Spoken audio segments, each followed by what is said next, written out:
Hello friends, welcome to our channel SGTN's online tutorial.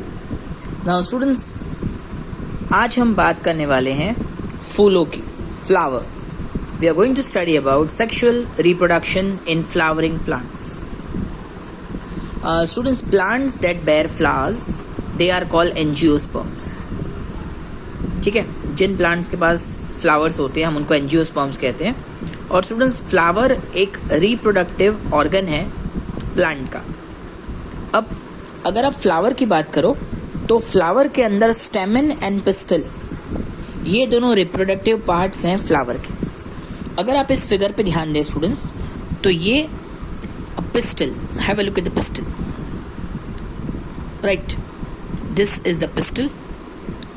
From here to here, this is the pistil, right?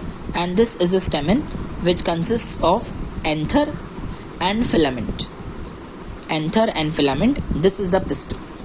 So stamen and pistil, they are the reproductive parts of flower. अच्छा, इनको reproductive parts क्यों कहते हैं? Because इनके अंदर germ cells होते हैं.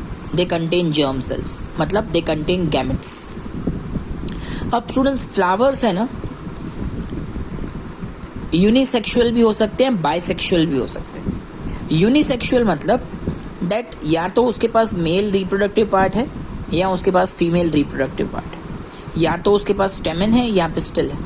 तो अगर स्टेमन पिस्टल में से कुछ एक है देन इट्स कॉल्ड यूनिसेक्सुअल, मतलब वो या तो मेल गैमेट या फीमेल गैमेट्स बना सकता है.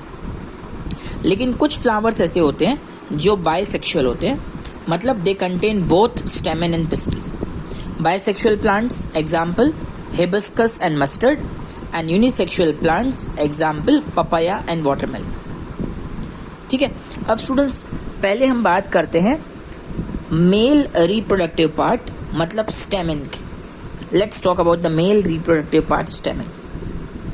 अब स्टूडेंट्स, ये जो पार्ट है ना, this is anther, right, and this is the part which produces pollen grains. Because pollen grains जो येलो कलर के होते हैं, जब भी हम फ्लावर के स्टेमन को टच करते हैं ना डियर, तो हमारे हाथ में एक येलो पाउडर चिपक जाता है which is pollen grains. Pollen grains के अंदर मेल गैमेट्स होते हैं, करेक्ट. अब प्लीज़ फोकस करिए पिस्टल पे, ये वाले पार्ट पे, पिस्टल पे, right. This part at the center is pistil. If you look at the pistil, then pistil is made up of 3 parts. सबसे जो टॉप मोस्ट पार्ट है, this one, this is a stigma, and this elongated part at the center is style. और नीचे जो swollen bottom part है, this is called ovary. Ovary contains many ovules inside it, और हर ovule, each ovule has an egg cell. Ovary contains ovule and ovule has a egg cell. ठीक है. Now let's continue further. Now students, suppose if the pollen grains they go from see, ये pollen grains कहाँ बनते हैं? The pollen grains are produced at the stamen. If they go to the stigma, if the pollen grains from the anther they go to the stigma of the same flower, then such type of pollination is called self pollination. It is very necessary that sexual reproduction के लिए जो male gametes हैं ना, pollen grains, they should reach to stigma.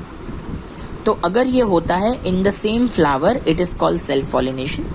But suppose this is the anther of one flower, और ये कोई butterfly, कोई insect या विंड या एयर और या वाटर, अगर किसी की हेल्प से this pollen grains they move towards the stigma of another flower.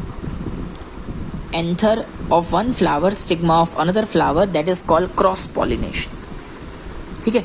और स्टूडेंट्स, ये जो ट्रांसफर होता है ना पोलन ग्रेन्स का, ये बटरफ्लाई, बर्ड्स, विंड, वाटर, किसी से भी हो सकता है. They are the agents of pollination. ठीक है स्टूडेंट्स. अब मैं आपको डिटेल में समझाता हूँ. दैट मान लीजिए ये एक स्टिग्मा है. अगर पोलन ग्रेन्स स्टिग्मा को रीच कर लिया है, if the pollen grains have reached the stigma, then a pollen tube is developed. pollen tube पहले से नहीं होता है, it is formed later. And what is the function of pollen tube? The function of pollen tube is to take the pollen grains to the ovary, to the ovules, where the female gamete is there. So after the pollen grain, they land on the stigma. This pollen grains have to meet the female gamete. और ये female gamete कहाँ है? Ovule में. तो इसके लिए एक tube grow होती है which we call pollen tube, and the pollen grains they travel to the pollen tube and they reach the ovary. And when the male gamete which are there inside the pollen grain, when they meet the egg cell, तो हम कहते हैं fertilization has occurred. और ovule के अंदर zygote form होगा. Zygote कहाँ form होगा? ओव्यूल के अंदर. उसके बाद जो ओव्यूल है ना, it will develop a tough coat outside. अंदर ऑलरेडी जाइगोट है, अंदर already male gamete female gamete fuse हो चुके हैं, बाहर एक टफ कोट बन जाएगा, and then it will convert into a seed. और ये जो पूरी ओवरी है ना students, it will convert into a fruit when it ripes up. और आपको पता ही है फ्रूट के अंदर सीड्स होते हैं, करेक्ट? तो ये seeds they contain the future plant. अगर आप इस बीज को, इस सीड को अर्थ के अंदर जर्मिनेट करवाएं, then a new plant will come out of it. इस प्रोसेस को जर्मिनेशन कहते हैं. So students, this seeds are the means by which we get a new plant. And how are these seeds formed? These seeds are formed from zygote. And how was zygote produced? By fertilization of male gamete and female gamete. Male gamete were present inside the pollen grain and the female gamete were there in the ovule. So students, here we explain to you the sexual reproduction in flowering plants. Hope you have understood the whole topic. If you still have any doubts, please do let us know in the comment box, and do share this video with your friends, and do not forget to like the video. Okay, so bye bye, have a nice day.